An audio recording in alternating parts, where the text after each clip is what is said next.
Hi, welcome to Bits and Proofs. Today's a foundations lesson, sub-agents and why they are necessary for scalable AI engineering.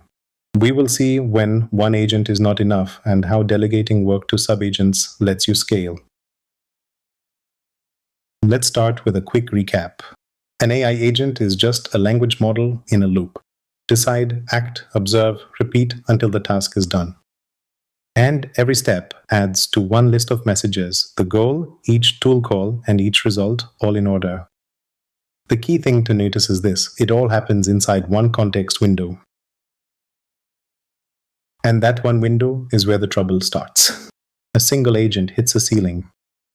A long task fills the window with tool output, dead ends, and big file dumps.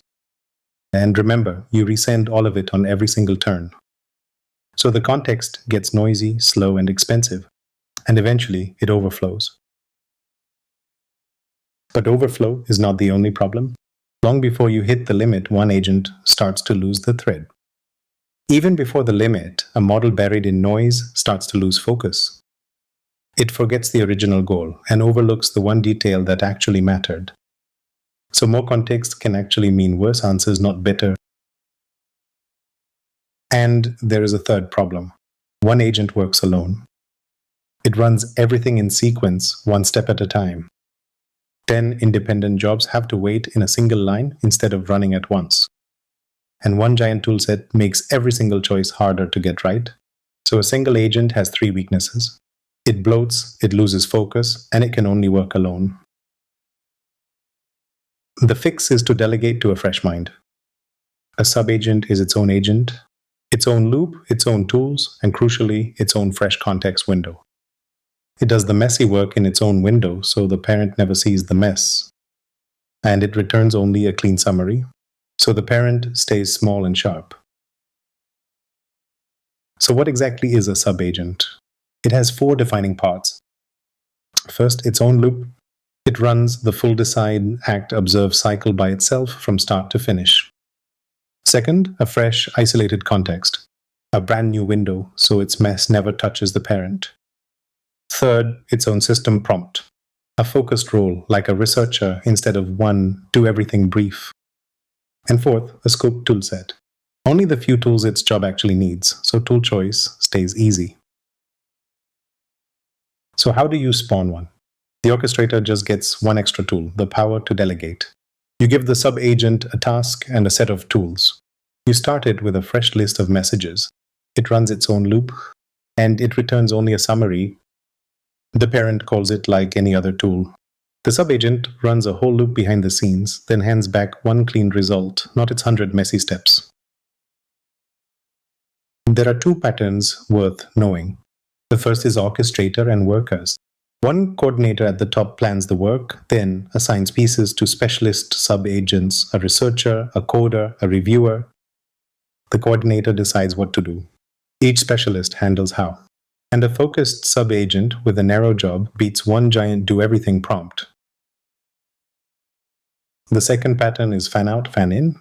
You split the work, run the pieces, then merge the results. Independent subtasks run in parallel, each in its own window, and one agent merges them at the end. 10 documents get read at once instead of one after another. Let's make this concrete. Say you need to summarize 10 reports. With one agent, it reads all 10 into a single window. The context balloons to 100,000 tokens, and every later step resends all of it. Slow, pricey, and right up against the limit. With an orchestrator and sub-agents, you spawn 10 sub-agents, one per report. Each returns a 200 token summary. Now the parent merges 2,000 tokens, not 100,000.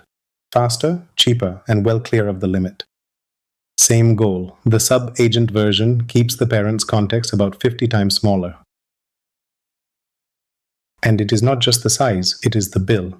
The single agent resends that whole 100,000 token window every single turn and pays for all of it every time.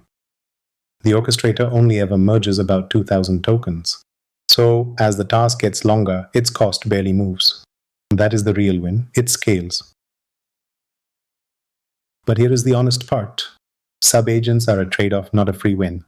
They save when the task is long and context-heavy, when subtasks run in parallel, and when you isolate noisy tool output.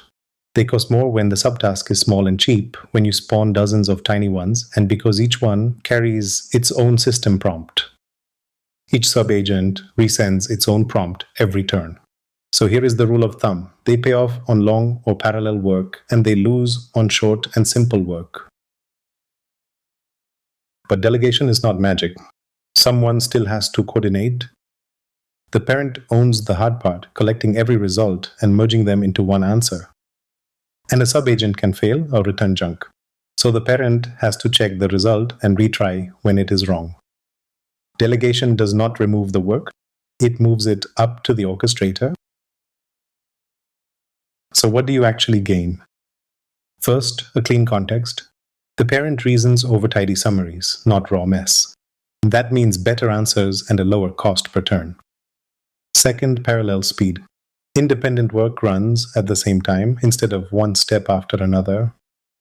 And third, specialization. A focused subagent with a narrow toolset is more reliable than one generalist trying to do everything. Now the traps to watch for. First, lossy summaries. The parent only sees the summary, so a bad one loses the detail that actually mattered. Second, runaway spawning. Subagents that spawn their own subagents can explode in cost.